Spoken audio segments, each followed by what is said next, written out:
সন্ন্যাসী চিন্ময় কৃষ্ণ দাস গতকালও কিন্তু তার জামিনের আবেদনের শুনানি হয়নি, কারণ তার হয়ে কোনো আইনজীবী এসে পৌঁছননি। আরো এক মাস তাকে একেবারে বিচারহীন অবস্থায় জেলে থাকতে হবে। আর এই পরিস্থিতিতে বাংলাদেশে আগুন কিন্তু জ্বলছেই। সন্ধে যেই নেমে আসছে, একের পর এক বেছে বেছে হিন্দুদের বাড়ি লক্ষ্য করে অগ্নিসংযোগের ঘটনা ঘটছে। একেবারে বাড়ি থেকে বের করে এনে বেধড়ক মারধরের ঘটনা দেখুন।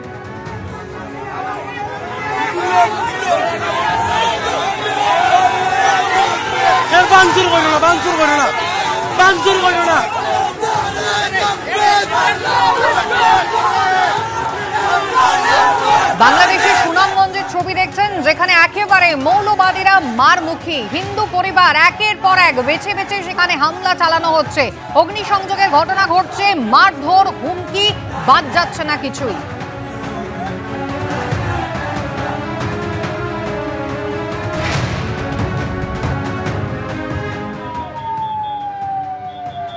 থানা ঘেরাও করে রাখা হয়েছে, যেখানে ছবি আপনারা দেখতে পাচ্ছেন বাংলাদেশের সেনা, তারা কিন্তু বাইরে একেবারে নীরব দর্শকের ভূমিকায় দাঁড়িয়ে রয়েছে। আর সুনামগঞ্জে যেখানে কট্টরপন্থীরা রীতিমতো তাণ্ডব চালিয়েছে, থানা ঘেরাও করে নিয়েছে এবং দেখুন মাইকে একেবারে প্রচার করা হচ্ছে।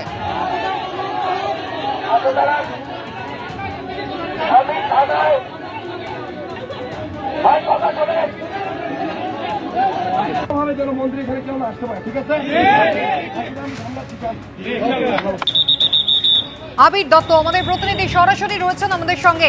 আবির, আতঙ্কের দিনরাত্রি বলা যায়, কারণ গোটা দিন জুড়ে আমরা একেবারে আদালত চত্বরেও যে তাণ্ডবের ছবিটা দেখেছি, এবং যেখানে আপাতত কোনো রকম বিচার প্রক্রিয়া ছাড়া আরো এক মাস জেলবন্দি থাকতে হবে চিন্ময় কৃষ্ণ দাসকে। তার শারীরিক পরিস্থিতি নিয়ে ইসকন অত্যন্ত উদ্বিগ্ন রয়েছে। তার পাশাপাশি রাত যেই ঘনিয়ে আসছে, ততই সমস্যা আরো বাড়ছে। প্রাণহানি যেমন হচ্ছে, তার পাশাপাশি একের পর এক অগ্নিসংযোগের ঘটনা বেছে বেছে হিন্দুদের। দেখো একেবারেই, এবং তোমায় জানাই এক কথায় বলা যায় যে ভয়ঙ্কর পরিস্থিতি। তার কারণ কট্টরপন্থীদের সশস্ত্র যে হামলা, সেই হামলা সামনে দাঁড়িয়ে রয়েছে পুলিশ এবং সেনা, এবং তারা এক কথায় বলা যায় নীরব দর্শক। এবং একের পর এক হিন্দুদের টার্গেট করা হচ্ছে, এবং হিন্দু সম্প্রদায়ের উপরে এই যে আঘাত, শুধুমাত্র তাদেরকে মারধরি নয়, তাদের বাড়ি ঘরে ভাঙচুর, অগ্নিসংযোগ, মন্দিরে হামলা, এছাড়াও হিন্দু সম্প্রদায়ের সেই ব্যক্তিদের আরও বেশি করে টার্গেট করা হচ্ছে যারা চিন্ময় কৃষ্ণ দাস, যাকে গ্রেপ্তার করা হয়েছে এক মাস পরে তার আবার শুনানি, তার যে মামলায় তাকে গ্রেপ্তার করা হয়েছে সেই মামলার সেই প্রতিবাদ যারা করছে তাদেরকেও বেদরক মার হজম করতে হচ্ছে, হাসপাতালে ভর্তি হতে হচ্ছে, এখনো পর্যন্ত এটা জানা যাচ্ছে। এবং গতকাল রাত্রিবেলা থেকে দেখা যাচ্ছে যে পরিস্থিতি তো মোকাবিলা করা তো দূরের কথা, পরিস্থিতি যত সময় গড়াচ্ছে আরও ভয়ঙ্কর চিত্র ধারণ করছে।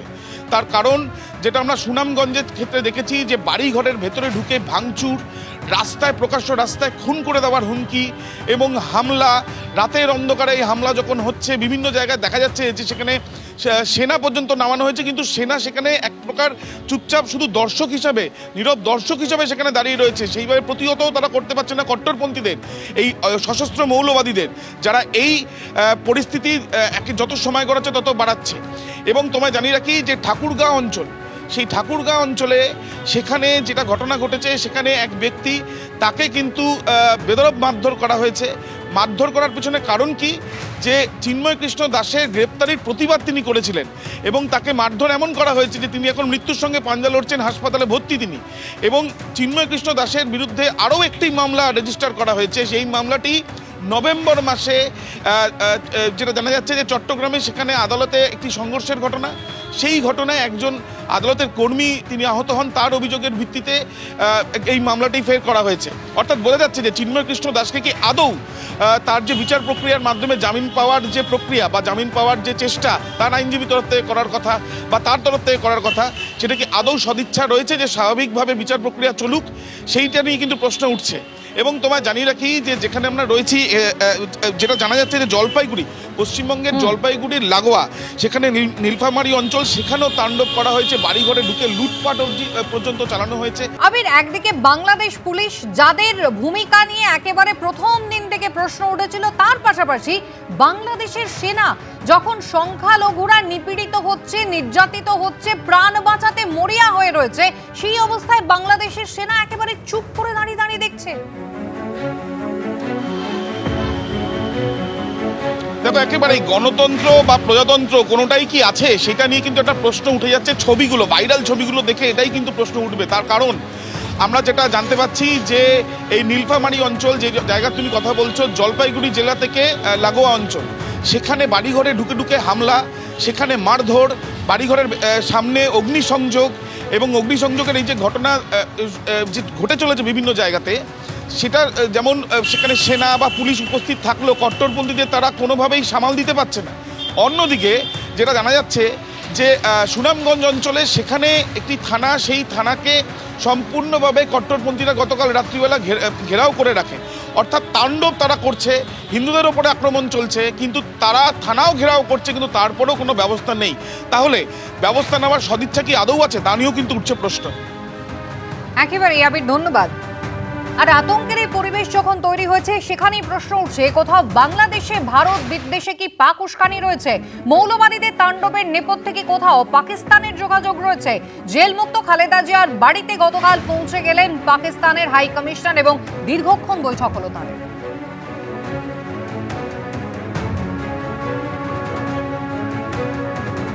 বিএসএফ এর প্রাক্তন ডিআইজি সমীর মিত্র রয়েছেন আমাদের সঙ্গে। সমীরদা, আজকে সর্বদল বৈঠক রয়েছে। গতকাল আমরা দেখেছি ইউনূস সরকার তারা ছাত্র নেতাদের সঙ্গে বৈঠক করেছে, এবং ঠিক আজকে সর্বদল বৈঠকের আগে বিএনপি নেত্রী খালেদা জিয়া, তার সঙ্গে পাক হাই কমিশনারের এই বৈঠক কতটা তাৎপর্যপূর্ণ বলে আপনার মনে হয়? অত্যন্ত তাৎপর্যপূর্ণ। প্রথম কথা হচ্ছে, খালেদা জিয়ার অতীত যদি আমরা দেখি, তাহলে উনি কিন্তু চিরকালই যখন বাংলাদেশের প্রধানমন্ত্রী ছিলেন, তখনও কিন্তু তিনি পাকিস্তানের সঙ্গে তার একটা কন্ট্যাক্ট চিরকালই ছিল, এবং বিভিন্ন সময় দেখা গেছে যে তিনি তার পূর্ব পরিচিত যদি কেউ ওখানে মারা গিয়ে থাকেন, তাদের ওখানে যে জানাজা করতে তিনি গেছেন ওখানে, এটা আমাদের নলেজে আছে।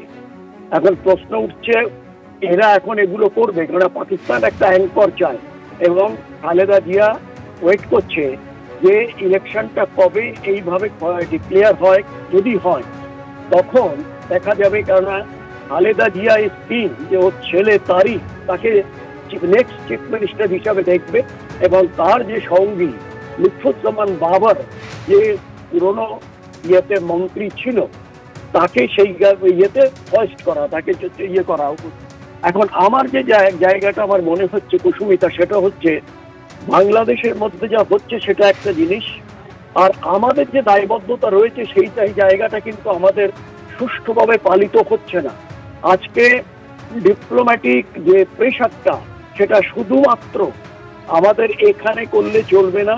আমার মনে হয়, যদি আমরা 71 ওয়ারের কথা আমার মনে আছে, যে তখন ইন্দিরা গান্ধী কিন্তু বিভিন্ন, শুধুমাত্র রাষ্ট্রপুঞ্জ নয়, বিভিন্ন দেশে বিদেশে তিনি তাদের দূতকে পাঠিয়েছিলেন। যেমন সিদ্ধার্থ শঙ্কর রয়কে ইউনাইটেড স্টেটস অফ আমেরিকায় পাঠানো হয়েছিল, তাদের সামনে এই নিয়ে আসতে যে কি অত্যাচার করা হচ্ছে ওখানকার যারা ওখানে মানুষ রয়েছেন, এবং কিভাবে টার্গেটেড কিলিং হচ্ছে irrespective of the religion or the caste and creed 71-এ।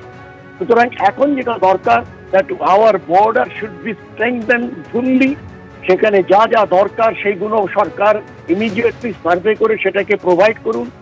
তা আমাদের যেটা রয়েছে, ইন্টেলিজেন্স যে গ্রুপগুলো রয়েছে, ওয়েদার ইট ইজ আইবি, র or anything, ABCD, they must be accountable. তারা কি করছিল এতদিন, এখনো তো বাকি করছে।